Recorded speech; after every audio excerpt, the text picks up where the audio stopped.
സുഹൃത്തുക്കളെ, ഞാൻ റഷാദ് ഫ്രം കൊല്ലം, സൗദിയിലെ നജ്റാനിൽ ഇതായി റോസ്റ്റ് കടയിൽ ജോലി ചെയ്യുന്നു. മലയാള സിനിമയിലെ ചില താരങ്ങളെ ഞാനൊന്ന് അനുകരിക്കുകയാണ്.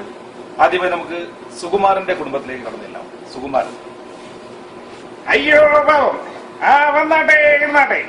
തോമാചാനോട് ചോദിക്കുമ്പം തോമാചാൻ മറുപടി പറയണം, നിന്നോട് ചോദിക്കുമ്പം നീ മറുപടി പറയണം. ഇനി തോമാചാൻ പറഞ്ഞാട്ടെ, അല്ലെങ്കിൽ വേണ്ട. എന്റെ മോൻ ഇന്ദ്രൻ അവിടെ ഉണ്ട്, അവനോട് ചെന്ന് പറഞ്ഞാട്ടെ. ഇതായിരുന്നു ഇന്ദ്രജിത്ത്. ഇങ്ങനാണോ അപ്പച്ച ഒരു പ്രതിയെ കിട്ടിയ ചോദ്യം ചെയ്യുന്നത്? ഇങ്ങോട്ട് മാറി നിൽക്കടാ. എന്താണ് നിന്റെ പേര്? പട്ടപ്പേര് പറയടാ. മീശമാധവൻ. കൊള്ളാം, നല്ല സ്റ്റൈലൊക്കെ ഉണ്ട്. പക്ഷെ ഇനി നമ്മൾ തമ്മിൽ കാണുമ്പോഴേ ആ മീശയോടെ കാണരുത്. വടിച്ചിട്ട് വരണം, ക്ലീൻ ഷേവ്. നമ്പൂരിച്ച സ്റ്റേഷനിലോട്ട് ചെല്ലേ, നമുക്കേ അവിടെ വെച്ച് പരിചയപ്പെടാം. ഇതായിരുന്നു പൃഥ്വിരാജ്. ആരെയും തല്ലിത്തോപ്പിക്കാനോ ജയിച്ചു കാണിക്കാനോ വേണ്ടി വന്നതല്ല ഞാൻ. ജീവിക്കാൻ വേണ്ടി, പഠിക്കാൻ വേണ്ടി വന്നത്. സമ്മതിക്കില്ല നീ. താളം കൊട്ടി മാത്രം ശീലിച്ച ഒരു ശുദ്ധ ബ്രാഹ്മണനാണ് ഞാൻ. എന്റെ കാലിന്റെടിയിലിപ്പോ നിന്റെ ചങ്ക് പിടയ്ക്കുന്ന ശബ്ദം കച്ചേരിക്ക് കൊട്ടുന്ന മാതിരി. എണീറ്റ് പോടാ. ഇനി ഇവരുടെയൊക്കെ അമ്മ മല്ലിക സുകുമാരൻ. എന്റെ മോനായിട്ട് പറയില്ല, അവനത്തിരി അഹങ്കാരം കൂടുതലാ. മലയാളത്തിലെ വലിയ മെഗാസ്റ്റാർ ആണെന്നാ അവന്റെ വിചാരം. Thank you. ഇനി മാഹിത്തെ പെൺകുട്ടികളെ കണ്ടിക്കോ ചോക്ലേറ്റ് പെൺകുട്ടികളെ കണ്ടിക്കോ എന്ന പാട്ടിന്റെ കൊല്ലം വെർഷനുമായി എത്തുന്നു മലയാളത്തിന്റെ പഴയകാല വില്ലൻ ശ്രീ KP ഉമ്മർ.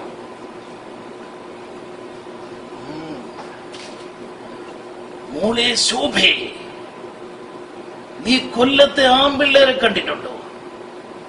നീ ചവറയിലെ ചെക്കന്മാരെ കണ്ടിട്ടുണ്ടോ?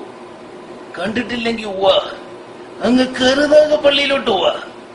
മര്യാദയ്ക്ക് പറയുന്നത് അനുസരിച്ചില്ലെങ്കിൽ നിന്നെ ഞാൻ ബാലകലോത്സവം ചെയ്യും.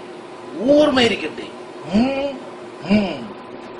ഇതായെത്തുന്നു പഴയകാല മലയാളത്തിന്റെ അനശ്വര നടൻ ശ്രീ മുരളി. മിസ്റ്റർ വിശ്വം, താൻ പറയുന്നത് കേക്ക്. താൻ കൊല്ലത്തെ പിള്ളേരെ കണ്ടിട്ടുണ്ടോ?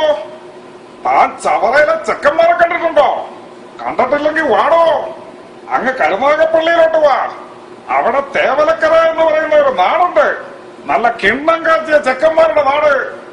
ഞാനീ പറയുന്നതൊക്കെ തന്റെയും കൂടെ നന്മയ്ക്ക് വേണ്ടിയാ. മനസ്സിലായോ നിനക്ക്? പൊക്കോ പൊക്കോ, വിട്ടുപൊക്കോ. ഇതായെത്തുന്നു മധു. മധു വരുന്നത് അരിപ്പോം തിരിപ്പോം എന്ന് പറയുന്ന ഒരു പഴയ ഗാനമാണ്. അരിപ്പവും തിരിപ്പവും കോതലമംഗല പൈപ്പവും 12 ആണിയും കുതിരയും പൊക്കിട്ടും പെരുകിട്ട് പൈനാം വള്ളിക്ക് എന്തിനു പോയി? ഇടാ, നിന്നോടാ ചോദിച്ചത്. പൈനാം വള്ളിക്ക് എന്തിനു പോയിന്ന്?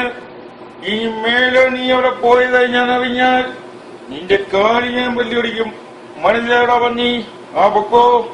Thank you.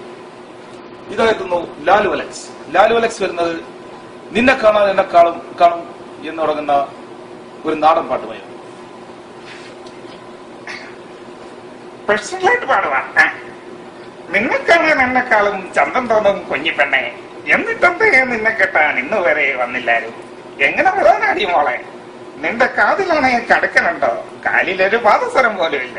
നീ വീട്ടിൽ ചെന്നിട്ട് അച്ഛനും അമ്മയോടും പറയണം എന്റെ കയ്യിലും കാലിലും ഒക്കെ എന്തെങ്കിലും വാങ്ങിച്ചിട്ട് വരാൻ. എന്നാ പിന്നെ ഞാനങ്ങോട്ട്.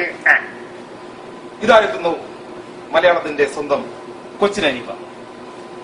പിള്ളച്ച പിള്ളേരെ കടിയടച്ചെന്ന് പറഞ്ഞു. എങ്ങനെയുണ്ടാണ് അത്? കാസ സേതുക്കടളിയുടെ കൂട്ടുകാരെ കളിശാപ്പ് കാസ.